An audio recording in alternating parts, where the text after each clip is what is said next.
Hi everybody, Laura here from My Favorite Things. Thank you so much for joining me today. I've got a couple of easy breezy, bright and cheery projects to share with you, ones that could be easily mass produced. And let me tell you, I am not a mass producing type of gal, but you could possibly do it with this. So I'm starting with the Rainbow Brite die. And by the way, these are not the new February release products. These are oldies but goodies. So when I got to pull out my old stash, you know I'm pulling out only my favorites.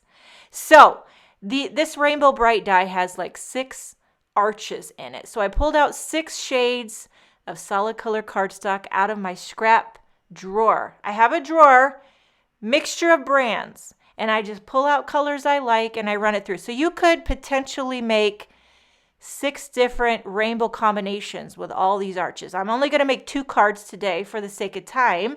And I'm using Tombow Mono liquid adhesive to adhere my arches down. Of course, you could use whatever adhesive tickles your fancy. Now for this card, I'm starting with the large red arch and working my way to the blue. And for the second card, I will start with the blue and work my way to the red. So, you start using up all these arches, and then next thing you know, you can't get rainbow order with what's left over. And that kind of bugs me. So I may or may not use those leftover arches. I know that's bad. I might have to cut a couple extra here and there to fit so it can go in an order that's pleasing to my eyes. But you could potentially make 6 variations on this. I'm kind of bad at scraps. I really am. I have a corner of my desk where all the scraps that I say I'm going to use, but I never really do. That's the graveyard. They go there and just collect dust. And I'm also really bad at using leftovers. When my mom came to visit at Christmas time, she was getting frustrated at me because she doesn't like to throw away food or anything. And there's like 2 kinds of people in this world. Do you ever notice that? There's the savers and then the tossers. And I'm kind of a tosser and my mom's a saver. She likes to save it. I like to toss it. And I don't know if one way's better, because if you save everything, you run the risk of clutter. Clutter. But if you toss everything, then you could run the risk of being wasteful, or as my mom likes to say, you're throwing money away. My mom doesn't have an accent. I don't know why I did that. I really don't. But okay, for the sentiment, I used this Big Hugs die, which I adhered some gold metallic cardstock to white, and I die cut it all together. It looks like the sentiment has been dipped in gold. I think that's trendy nowadays, isn't it? That's what I'm going for. Just go with it. I'm trying to be trendy and keep up with the hipsters.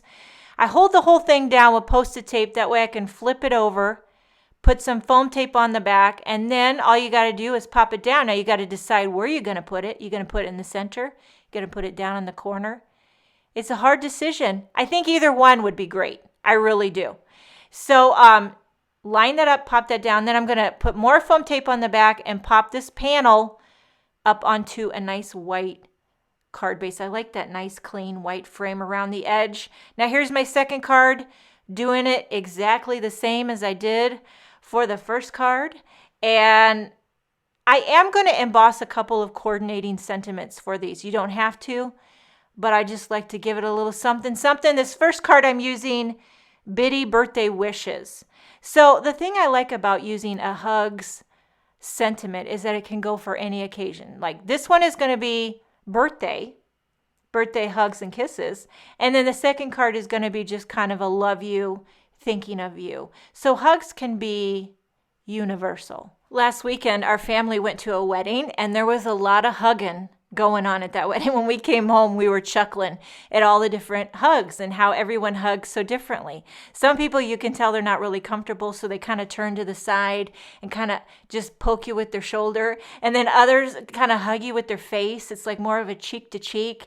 And then you got those that really pull you in all the way and they kind of hold you maybe just a second too long. It becomes like awkward. But hey, I will tell you this, hugs on a card, You can never go wrong. You can never go wrong. So for this card, I use the Well Hello stamp set, and it says, sending you lots of love. And I finished these cards off with a few sparkling clear sequins, and that is all she wrote. I hope you enjoyed this video. Thank you so much for joining me. And hey, I'm sending you a hug today. But don't worry, I'm not going to make it awkward. Thank you so much for joining me. Have a wonderful day, and I will see you next time.